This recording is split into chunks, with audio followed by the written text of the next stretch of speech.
Good afternoon and welcome to the Midday News. Here's what we have in the bulletin. Outgoing Finance Minister says the country's economy is on track to becoming stronger despite his departure.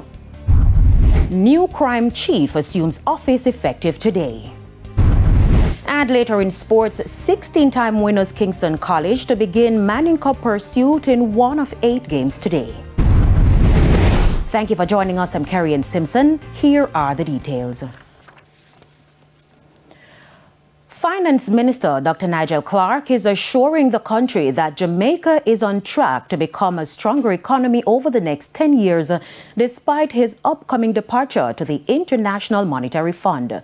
Dr. Clark was speaking on TVJ's Smile Jamaica this morning as he responded to concerns expressed by Jamaicans that the country needs him as Finance Minister to ensure economic stability. Kalisha Williams has that story. Finance Minister Dr. Nigel Clark was in a reflective mood as he spoke on TVJ's Smile Jamaica program Monday morning. Come October 31, Dr. Clark will be leaving the country to take up the role of Deputy Managing Director at the International Monetary Fund, IMF. After reflection, as difficult as it was, I felt it was the right thing to do, having a Jamaican being presented with that opportunity. I believe that I got to go where no Jamaican has gone before, where no Caribbean person has gone before, where nobody from Central America has gone before, in one of the world's most preeminent financial institutions. I felt that I had a responsibility to take that up.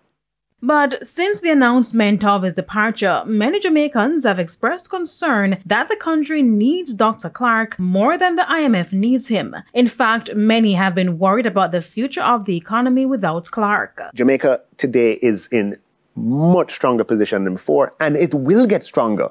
Jamaica, if we continue on this track, Jamaica 10 years from now will be much stronger than we are now. So our best days are ahead. Dr. Clark emphasized that Jamaica has all the right institutions to ensure growth, and he has put the country on the right trajectory. Taking pride in the fact that Jamaica has entrenched macro stability. Right? Jamaica has gone 45 years or more with chronic instability. Yeah, unemployment was was double digits. It averaged 14% for the 25 years before 2015. Unemployment is at historic record lows. It was 4%, it's now 5%. You know, our debt, which has been a noose around our neck for many, many years, is at its lowest levels as at March gone in 30 years. And by the end of this fiscal year, should be the lowest in at least 40 years. Kalisha Williams, TVJ News. And we will have more on Dr. Clark's interview in Primetime News this evening at 7. Residents of Islington in St. Mary took to the streets this morning to protest against the fatal shooting of a man by the police and the arrest of 4 others. Details in this report.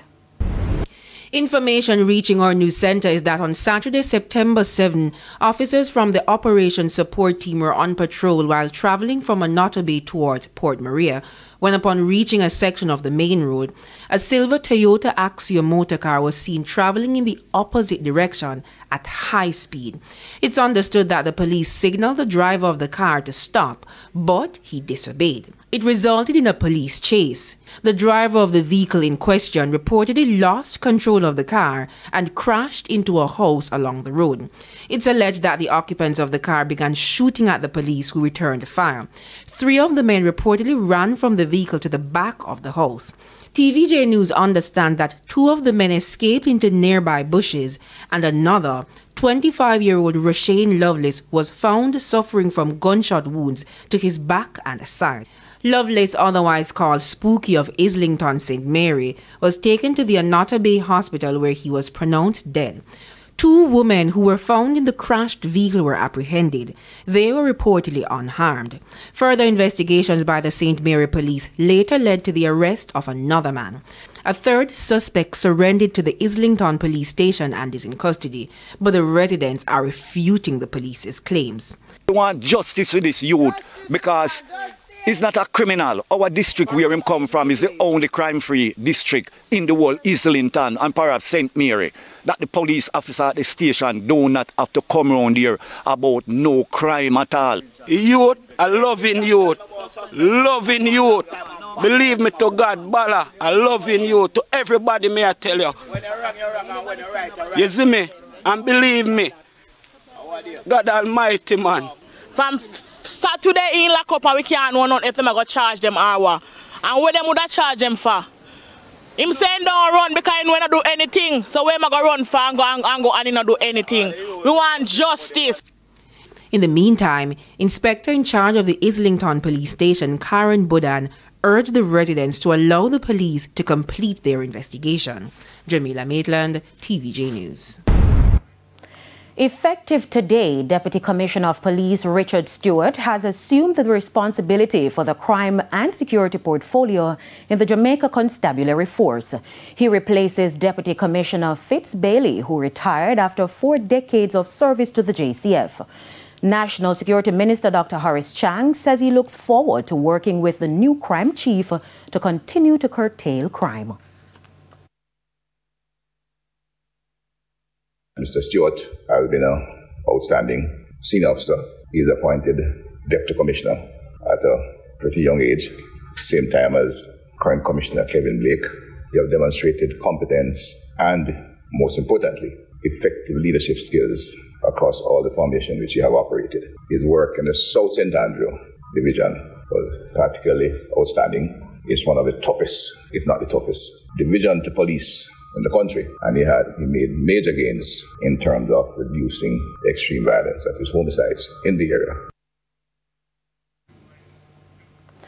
Residents of Malvern Park in Davistown, St. Anne are this afternoon demanding that the National Water Commission address their long-standing issue of no water and high bills. They recently staged a peaceful protest to vent their frustration.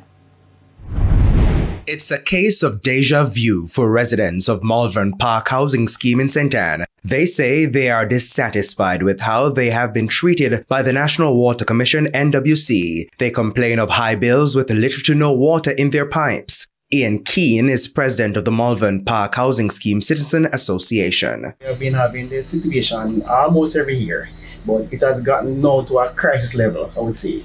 So let's backtrack a little. In November of last year, residents of Malvern Park, we received a massive bill. Some of us 100%, 200%, up to 400% increase. And up to now, we have not gotten any justification. We have written letters to NWC, we have written letters to OUR. Up to this point, no resolve. He says residents were left to clear the high bills. Fast forward to 2024, Mr. Keane says for months now, the community has been without water. June month end to be exact, absolutely no water in our pipes. And residents are pretty much on edge right now. And at this point, we have had enough, and it seems as if nobody really cares about us. He says water is trucked to the community occasionally, but argues that some level of structure is needed. There is no timetable as to when and how it is being trucked. I mean, most of us are working person. So for example, today I was at home and I heard a truck passing through blowing the horn. There was nobody at home. So very few persons happen to get any water. And this is what they do. Occasionally, they send a truck or two and there's nobody here to even receive the water. Mr. Keane says the residents are considering taking legal action. OUR has somewhat failed us. And we are now at a point where they no longer respond to our letters. So we have taken OUR out of the equation completely. When contacted, Acting Corporate Public Relations Manager at the NWC, Delano Williams, says a faulty pumping main was the issue. However, that was resolved over the weekend. As for billing, he says adjustments have already been made for some customers during the 2-month period of disruption, and customers who received no water, whether by trucking or piped supply, will not be required to pay the service charge. Additionally, he said he will be reaching out to the community to have further discussions on any areas they wish to flesh out. Javon Keys, TVJ News. It's time for a break. Stay with us. More local stories when we return.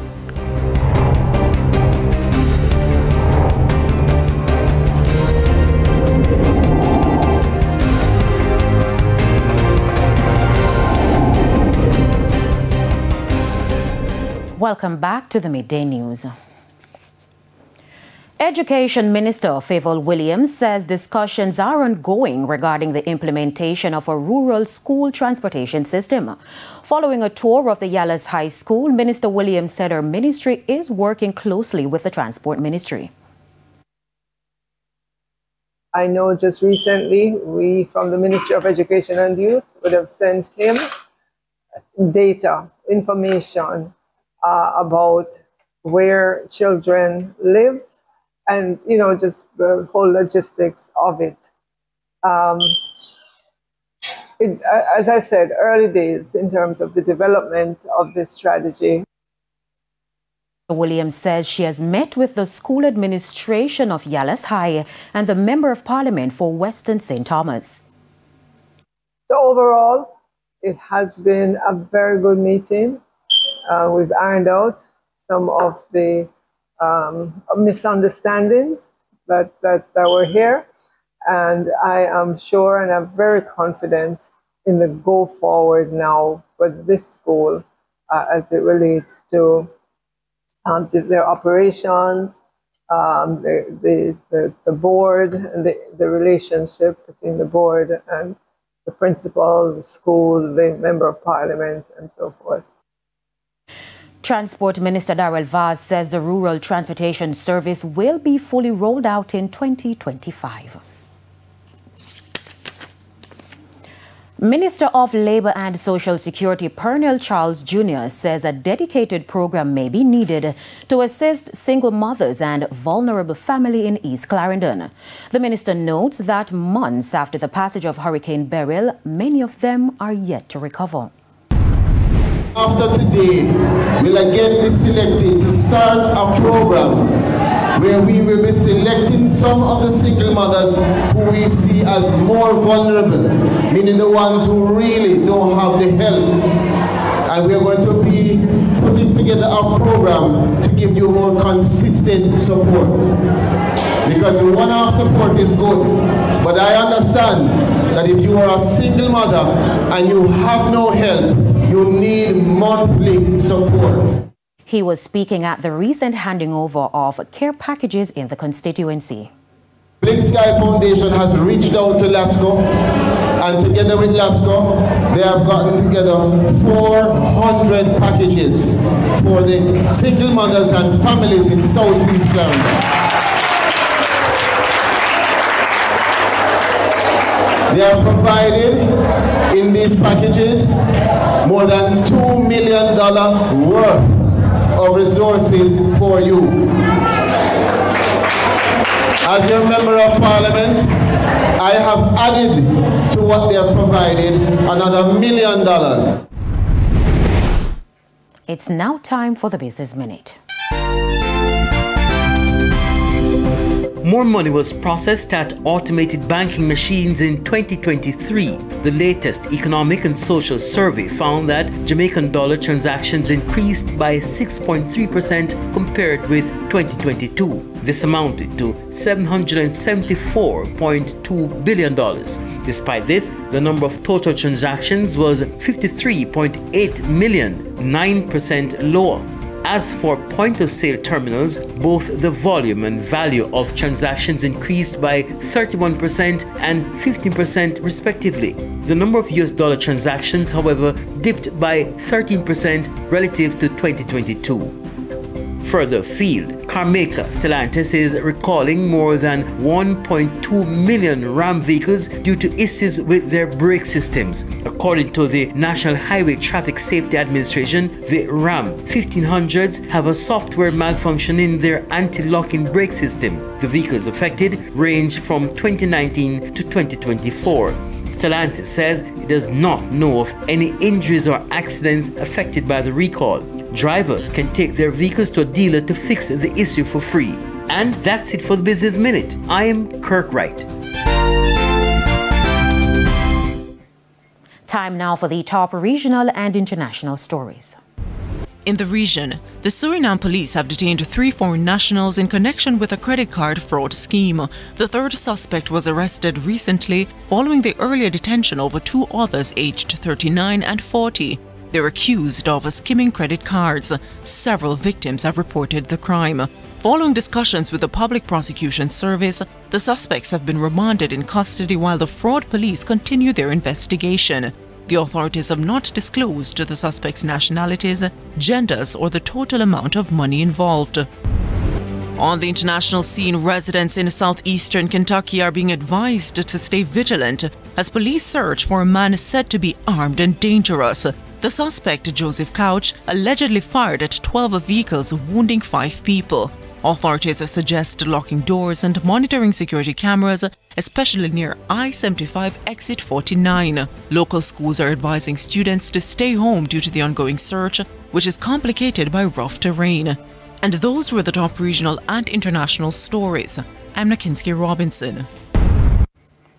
We head to a quick break. When we come back, we'll have your midday sports report.